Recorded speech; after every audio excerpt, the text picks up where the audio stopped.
All right, everybody, let's talk about the reading and writing processes in college. They're different than in many other areas of life.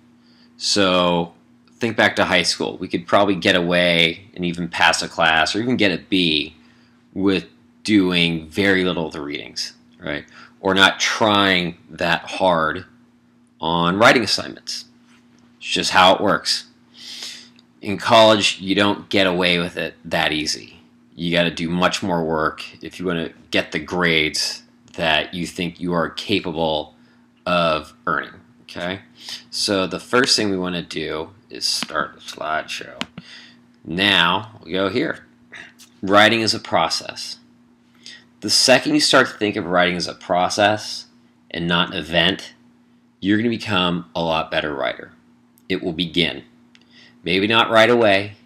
It might not be overnight you become Toni Morrison or Alice Walker or Charles Dickens, but you're going to get very good the second you begin to think of writing as a process.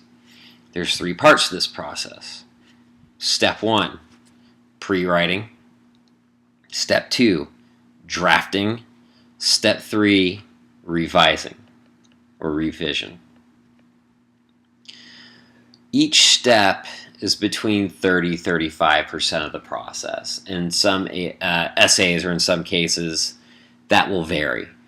Definitely for midterms, you don't have a lot of time to revise, right? Sometimes on finals, you don't have a lot of time to revise as well.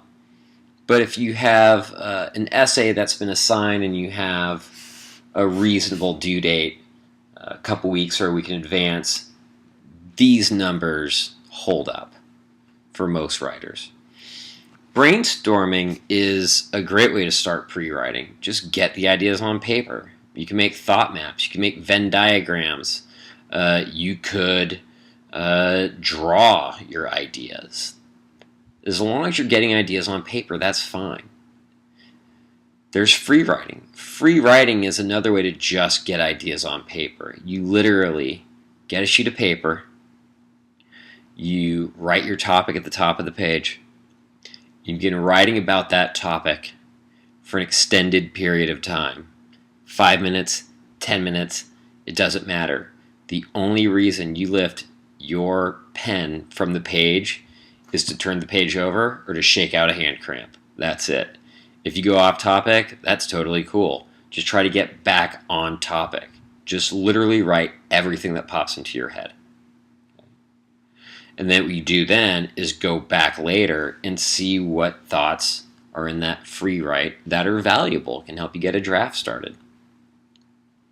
You can always talk to classmates, you can talk to me, you can talk to a tutor.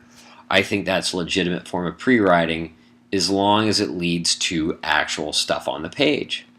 You can always outline as well. A lot of folks will take this step, they'll take this step, and they'll do a little of this, and they'll do a little of that, and that'll convert to an outline. Whatever works best for you is what I want you to do. But I also want you to try everything. All right. Step 2, 30-35% of the time, drafting. You write the first draft.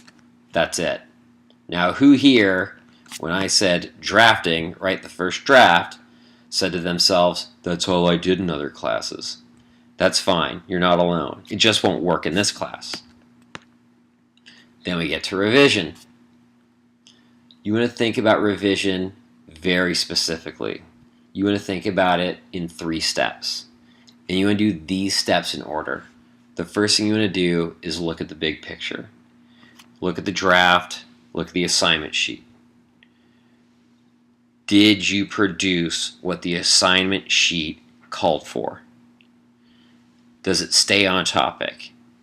If it's on topic, if it's what the teacher in their assignment sheet asked for, congratulations. You've completed the first step of the vision process. You did what you were told. Then look at the paragraphs. Is each paragraph in the right spot where it should be an essay? Are the topic sentences clear? Are the topic sentences explained well if necessary?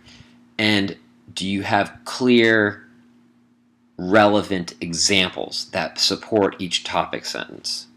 Do you also stay on topic? Great. Move on to the third and final step. Sentence level errors. Don't look at sentences right up front. Don't do it.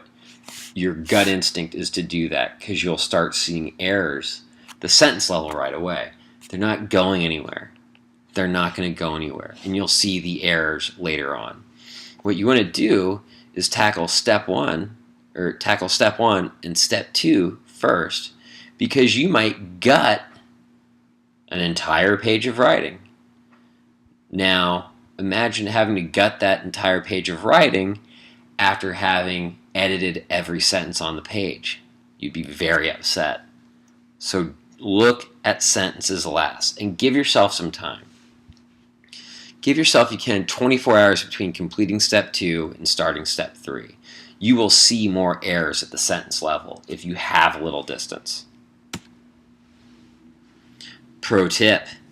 I know it's a hip phrase all you youngsters use. Writing is revising. The more time you devote to revision, the better the finished product. And most people who write for money will tell you that writing really is about revising and getting better at revising. So, reading is also a process. Almost no one can read a college-level text once and just get the whole thing.